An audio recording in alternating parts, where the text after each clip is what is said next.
आज हम लोग जो मेंटेनेंस होता है, बेसिकली जो हम लोग पारिवारिक न्यायालय में जो मुकदमे देखते हैं, उसमें जो महिलाएं होती हैं वो अपने पति के खिलाफ, पहले की बात करें सीआरपीसी में तो सेक्शन 125 सीआरपीसी में वो मेंटेनेंस के लिए पिटीशन अपनी फाइल करती थी, और प्रेजेंट टाइम में बीएनएसएस आने के बाद सेक्शन 144 में इसमें पिटीशन मेनली फेल करती है। वैसे हम इंडिया में अगर हम बात करें तो हिंदू मैरिज एक्ट भी है, तो उसमें भी सेक्शन 18 है और सेक्शन 24 है, सेक्शन 25 उसमें भी मेंटेनेंस रिलेटेड प्रोविजन दिया गया है। मुस्लिम में भी जो मुस्लिम महिलाओं के जो जो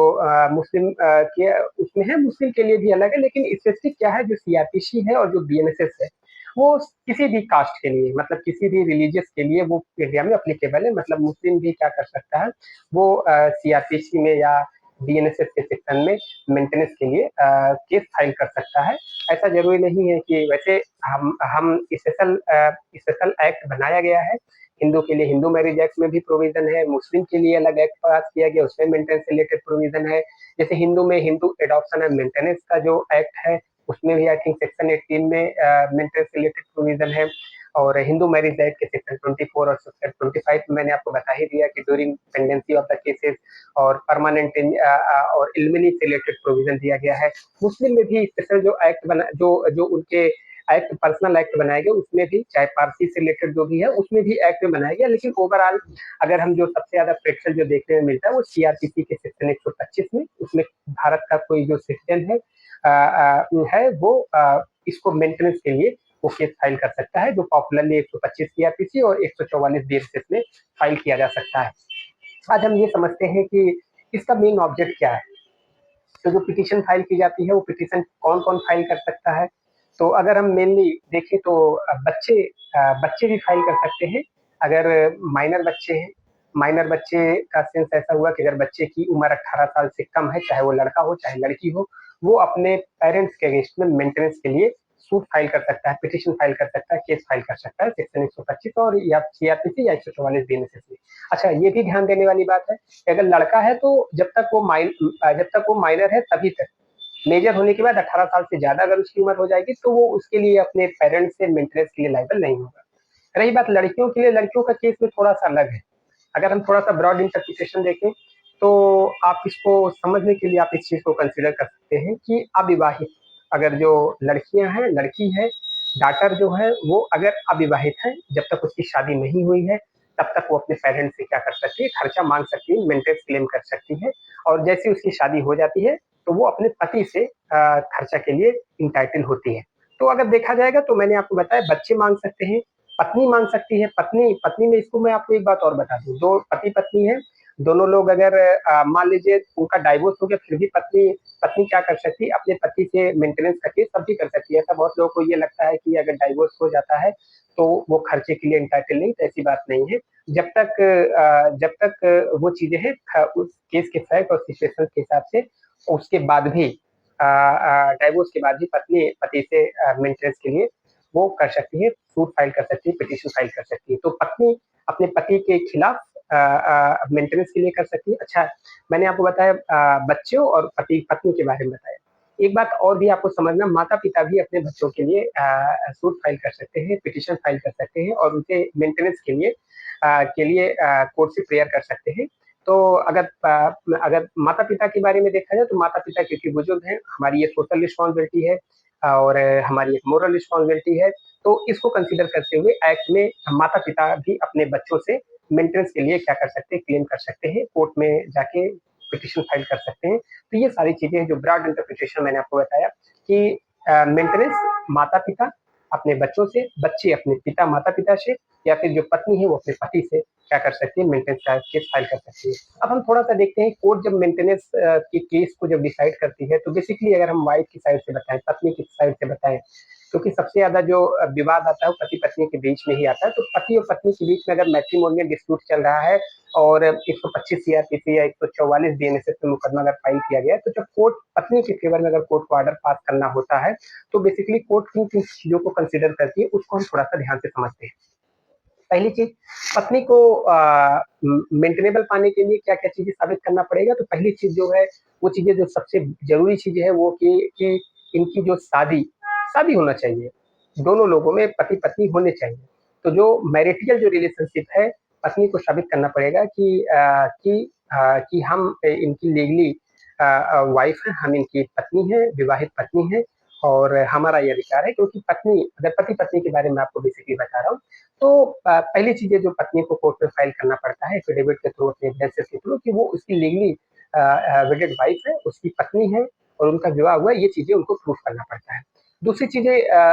प्रूफ देना पड़ता है। दूसरी चीज़ें कोर्ट क्या कंसीडर करती है, और पत्नी को ये भी बताना पड़ता है कि वो जो पत्नी है वो अपना निर्वाह करने में, अपने आप को मेंटेन करने में असमर्थ है। ये चीज़ें पत्नी को अपने एविडेंसेस के माध्यम से, अपनी टेस्टिमनी के माध्यम से कोर्ट में ये चीज़ें बताना पड़ेगा। मतलब स्वयं को पर्याप्त, पत्नी के पास स्वयं जो है वो पर्याप्त आय का स्रोत नहीं है। ये चीज़ें अनएबल टू मेंटेन हरसेल्फ, ये चीज़ें अपने एविडेंस के माध्यम से कोर्ट को समझाना पड़ेगा, और कोर्ट जब ये चीज़ें समझती है तभी पत्नी को रिलीफ देती है, तभी एक फेवरेबल ऑर्डर पास करती है। तो स्वयं अनएबल टू मेंटेन हरसेल्फ, ये पत्नी को अपने इस पिटीशन में अपने एविडेंस के माध्यम से कोर्ट को ये बातें बतानी पड़ती है। तीसरी चीज़ें क्या है? अच्छा, एक चीज़ ये भी है कि कई केसेज़ ऐसे आते हैं कि जैसे लोग बताते हैं कि पत्नी पढ़ी-लिखी है, शिक्षित है, तो इसका ऐसा नहीं है कि वो कमाने में सक्षम है। तो उसका ब्रॉड लेवल पे इंटरप्रिटेशन देखा जाएगा तो ये मतलब है कि ऐसा नहीं कि वो पढ़ी-लिखी, वो मतलब जो सम्मानपूर्वक जो उसका जो जीवन है उसको रहना चाहिए। अब जैसे एग्जांपल के लिए मैं आपको बताऊँ, कोई अगर लड़की है, अगर उसकी शादी किसी बहुत कोई पुअर लड़की है जो फाइनेंशियली बहुत साउंड नहीं है, अपने माता-पिता के घर पे रहती थी, उसके पास बहुत पैसे नहीं थे। Poor normal lower lower middle class family से बिलॉन्ग करती थी, या पुअर कैटेगरी फैमिली से बिलॉन्ग करती थी। अगर उसके माता-पिता ने उसकी शादी एक अल्ट्रा रिचेस्ट फैमिली के घर पे कर दी, किसी मान लीजिए जो भी चीज़ें हैं अल्ट्रा रिच फैमिली के साथ, किसी सुपरस्टार के साथ कर दिया, किसी बिज़नेस टाइकून के साथ कर दिया, किसी बहुत बड़े इंडिया के टॉप रिचेस्ट पर्सन के साथ अगर उसकी शादी हो गई, तो उस लड़की का जब मेंटेनेंस होगा, तो मेंटेनेंस ये नहीं होगा कि वो परिवार में गरीब थी, सर इसको 5,000, 10,000, 20,000 रुपए दिया जाए, नहीं। तो जो पति की जो लाइफ स्टाइल है, जैसे अगर या जो उसकी लाइफ स्टाइल है, अगर जो इंडस्ट्री के साथ है, या जो कि क्रिकेटर के साथ है, या सेलिब्रिटीज के साथ, जैसी वो लाइफ स्टाइल वो क्रिकेटर एंजॉय कर रहा है, जो उसका पति है, उसी तरीके की जीवन लाइफ वो भी एंजॉय करे। तो कोर्ट उसको, भले वो पुअर है, कोर्ट उसको जब मेंटेनेंस अगर देखेंगे तो आप ये देख सकते हो उसको 100 करोड़, 10 करोड़, 20 करोड़, 1 करोड़, या 50 लाख, 1 लाख, 20 लाख, जो कोर्ट का केस की फैक्ट है उसके हिसाब से मिले। जबकि आप अपने मन में ये सोचेंगे तो उसने अपनी पूरी जिंदगी में, जो कोर्ट अगर मेंटेनेंस उसको ऑर्डर पास करेगी तो ये भी हो सकता है कोर्ट उसको 50 लाख रुपए महीने का ऑर्डर पास करे, 5 लाख का भी ऑर्डर पास करे। मैं आपको समझाने की कोशिश कर रहा हूँ केवल, और कोर्ट एप्रोप्रिएट ऑर्डर ही पास करती है, ऐसा नहीं कि कोई इसका मिसयूज करे, कोर्ट इस चीज को भी कंसिडर करती है। लेकिन जो लाइफ स्टाइल वो अपने अपने ससुराल में अपने पति के साथ जो एंजॉय करती है वही उसका राइट है। तो अगर भले वो पढ़ी लिखी है, तो लेकिन ऐसा नहीं है कि अनेबल टू मेंटेन हरसेल्फ का ब्रॉड इंटरप्रिटेशन ये है कि एक डिग्निफाइड लाइफ उसको जीना चाहिए, और अगर वो नहीं जी पा रही है तो डेफिनेटली वो चीजें, और मैंने आपको ये भी बताया कि जब वो किसी रिचेस्ट पर्सन के यहाँ जब वो शादी करती है, तो जो उसकी कंपेयर होती है, जो लाइफ स्टाइल होती है, जैसे पति एंजॉय कर रहा है वैसे उसी उसी के सापेक्ष कोर्ट ऑर्डर पास करती है उसके मेंटेनेंस के लिए। कोर्ट जब देती है कितना रुपए क्वांटम ऑफ मेंटेनेंस में, कोर्ट इन सब चीजों को कंसिडर करती है। और कोर्ट क्या चीजें देखती है, पति की पर्याप्त आय भी वाइफ को प्रूव करना पड़ता है कि जो पति है, जो हस्बैंड है, उसकी वो एक सफिशिएंट मीन्स उसके पास है। और अच्छा, एक चीज और भी आपको इसको समझना पड़ेगा कि कई लोग ऐसे, कई हस्बैंड का मेरे पास कॉल आता है, वो काउंसलिंग मुझसे करते हैं, तो बताते हैं पहले मैं जॉब करता था, अब मेरी पत्नी ने मेरे खिलाफ इसका मुकदमा कर दिया खर्चे के लिए, तो मैंने अपना जॉब से रिजाइन दे दिया। मतलब अच्छी खासी उसकी जॉब थी, मतलब लाखों रुपए महीना वो कमा रहा था, तो मेंटेनेंस के केस से बचने के लिए उन्होंने अपने आप को जॉब से रिजाइन दे दिया। फिर इस पर्टिकुलर सिचुएशन में वो अपने आप को बताते हैं कि मैं बेरोजगार हूँ, तो क्या क्या कोर्ट इसको कंसिडर करेगी? नहीं, कोर्ट इस बात को कंसिडर नहीं करेगी। मतलब जो सफिशिएंट मीन्स का मतलब ये है कि पति के पास पर्याप्त आय का स्रोत हो, ऐसा पत्नी को अपने एविडेंसेस के माध्यम से साबित कोर्ट को करना होता है। और सफिशिएंट मीन को इंटरप्रिटेशन ये होता है कि उसकी एक्चुअल इनकम से नहीं, बल्कि उसकी अर्निंग कैपेसिटी को कोर्ट कंसिडर करती है। ऐसा नहीं, जैसे मैंने आपको एग्जांपल दिया कि वो जो पति है उसने रिजाइन दे दिया था, तो प्रेजेंट टाइम में देखा जाएगा तो उसकी कोई सोर्स ऑफ इनकम, लेकिन कोर्ट इसको कंसिडर नहीं करेगी। कोर्ट उसकी अर्निंग कैपेसिटी को कंसिडर करते हुए जब कोर्ट ऑर्डर पास करती है मेंटेनेंस से रिलेटेड, तो इन सब चीजों को कंसिडर करती है। आगे एक चीज और पत्नी को अपने एविडेंस के माध्यम से साबित करना पड़ेगा, और ये चीजें ये है कि उसको नेग्लेक्ट या रिफ्यूज किया गया, मतलब उपेक्षा उसकी की गई, उसको यहाँ से मतलब उसको तिरस्कार किया गया, उसको उसका ध्यान नहीं दिया जा रहा। अगर हो तो क्रुएल्टी, या पति ने छोड़ दिया है, उसको आर्थिक रूप से परेशान कर रहा, मानसिक रूप से परेशान कर रहा, जिसके कारण से पत्नी पति के साथ नहीं रह पा रही है। तो अगर अगर ये चीजें भी क्रुएल्टी का ग्राउंड भी, क्योंकि कोर्ट को ये बताना पड़ेगा कि आप अपने पति से अलग क्यों रह रही हैं, रहने के लिए क्यों मजबूर हैं, आपको आपके पति क्यों परेशान करते हैं। तो ये सारी चीजों को कोर्ट को क्या दिखाना पड़ता है, अपने एविडेंसेस के माध्यम से दिखाना पड़ता है। तो जब कोर्ट जजमेंट पास करती है तो मेंटेनेंस के केस में, तो सबसे पहले कोर्ट देखती है क्या पति पत्नी के बीच में शादी, मैरिटल रिलेशनशिप को कंसीडर करती है। दूसरी चीजें कि पत्नी के बारे में ये देखती है क्या वो unable to maintain herself है, इस बात को बहुत अच्छे से कंसीडर करती है, अपने रिकॉर्ड को देखती है। तीसरी चीजें कि जो हस्बैंड है जिसके खिलाफ ये पिटिशन फाइल की गई है पत्नी के द्वारा, क्या उसके पास सफिशिएंट मीन्स है। और चौथी चीजें कि क्या पति पत्नी को नेग्लिजेंट लापरवाही किया, उपेक्षा किया है और रिफ्यूज किया उसको रखने के लिए। अगर ये सारी चीजें, ये सारे इंग्रेडिएंट्स अगर फुलफिल होते हैं तो कोर्ट क्या करती है, तो मेंटेनेंस में कोर्ट पति पत्नी के जो मेंटेनेंस रिलेटेड में उसी के हिसाब से जैसे प्रूफ आते हैं उसी के हिसाब से कोर्ट जजमेंट पास करती है। तो maintenance is the right to live with dignity, not the survive. ये चीजें मैं आपको बताने की कोशिश कर रहा हूँ कि मेंटेनेंस का मतलब ये नहीं है कि right to live with dignity, एक सम्मान पूर्वक जीवन जिंदगी जीने के लिए मेंटेनेंस का जो कानून पास किया गया, ऐसा नहीं कि वो केवल सर्वाइव करे,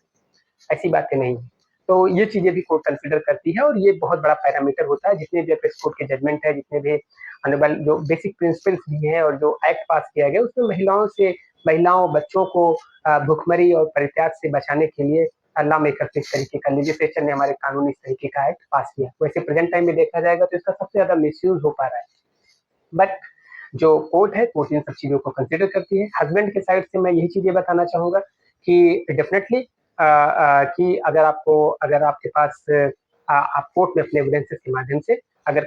जो पत्नी के जो एलिगेशन है, अगर आप कोर्ट में ये प्रूफ कर देते हैं कि पत्नी जानबूझकर आपसे बिना किसी युक्त कारण से अलग रह रही है, पत्नी के पास भी सफिशिएंट मीन है, तो खैर उसके बारे में भी हम डिस्कस करेंगे। लेकिन पत्नी के साइड से कोर्ट इतनी चीजें जब कोर्ट में समझाती है अपने एविडेंस के माध्यम से, कोर्ट उसके हिसाब से ऑर्डर पास करता है। कुछ कुछ चीजें मैं आपको बताना चाहूंगा कि अगर जो लोग ये कहते हैं कि पत्नी भी कमाती है, तो इसका सीधा जवाब, अगर पत्नी कमाती है तो क्या उसको मेंटेनेंस नहीं पाएगा, तो इसका सीधा जवाब है कि आप अगर पत्नी साइड से हैं, वाइफ साइड से हैं, तो बताइए कि आपकी जो इनकम है वो इनसफिशिएंट है, वो डिग्निटी लाइफ के लिए पर्याप्त नहीं है, इसलिए हम मेंटेनेंस का केस फाइल कर रहे हैं। डेफिनेटली आपके पास सॉलिड आंसर होना चाहिए जब आप कोर्ट में आपके वकील साहब, एडवोकेट साहब जब रिप्रेजेंट करें, तो डेफिनेटली अगर आपके हस्बैंड साइड से ये कहें कि आप कमाने में कैपेबल है, कमाती है, तो आप बताइए कि वो हमारी जो इनकम है वो डिग्निफाइड लाइफ के लिए कैपेबल नहीं है, मतलब उसकी मेजरमेंट में नहीं आती। दूसरी चीजें क्या लोग कहते हैं कि जो वो होता है जो कि ये कहते हैं कि मैं अब जॉब नहीं करूँ। मैंने बताया भी कि मैं बेरोजगार हूँ, मेरे पास अब कोई सोर्स ऑफ इनकम, तो कोर्ट ये चीजें नहीं कंसिडर करती। कोर्ट देखती है कि आपकी प्रेजेंट इनकम क्या है, इसके हिसाब से नहीं देखती, बल्कि कोर्ट ये देखती है कि आपके पास कैपेसिटी कितनी है, और उसी हिसाब से कोर्ट इनकम क्या करती है, इनकम जब कोर्ट पास करती है तो कितने मंथली अलाउंस कोर्ट को करना है, इन सब चीजों को कोर्ट कंसिडर करती है। तो ये सब चीजें जानकारी थी जो हमने मेंटेनेंस रिलेटेड के बारे में बताया। उम्मीद करते हैं आपको ये जानकारी यूजफुल रही।